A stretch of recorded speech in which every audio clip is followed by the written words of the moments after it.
በጉጉት ሲጠበቅ የነበረው የኑሮ ውድነትና የህዝብ ጨዋታ ሊጀመር ነው። በኑሮ ውድነት በኩል ግብ ጠባቂ ላይ ነጋዴ ይገኛል። ተከላካዮቹ ቴሌ፣ መብራት ኃይልና ውሃና ፍሳሽ አሉ። አማካዮች ነዳጅ፣ ዶላር ምንዛሬ፣ ትራንስፖርትና የቤት ኪራይ ናቸው። አጥቂዎቹ ደግሞ የደም ግፊትና ግብር ሲሆኑ በህዝብ በኩል ያው ህዝብ ብቻውን ነው የሚገኘው። ዳኛው ብር ኳሷን ደሞዝን ይዘው ወደ ሜዳ ገብተዋል። ጨዋታው ተጀመረ። ህዝብ በራሱ ሜዳ ላይ ደሞዝ የተባለችውን ኳስ እየተቀባበሏት ይገኛሉ። የኑሮ ውድነት ተጫዋቾች ደሞዝን ሊቀሟት የተጠጉ ነው። የመሃል ተጫዋቹ ትራንስፖርት ጨዋታው ከመጀመሩ ከህዝብ ላይ ደሞዝን ቀምቶ ለነዳጅ አቀበለ። ነዳጅ ለዶላር ምንዛሬ፣ የዶላር ምንዛሬ ኳሷን ደሞዝን ለቤት ኪራይ አሻገረ።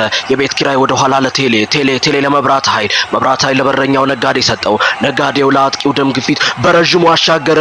ደም ግፊት ኳሷን ወደ ጎል አክርሮ የመታውን ኳስ የህዝብ በረኛ ሊቋቋመው አልቻለም።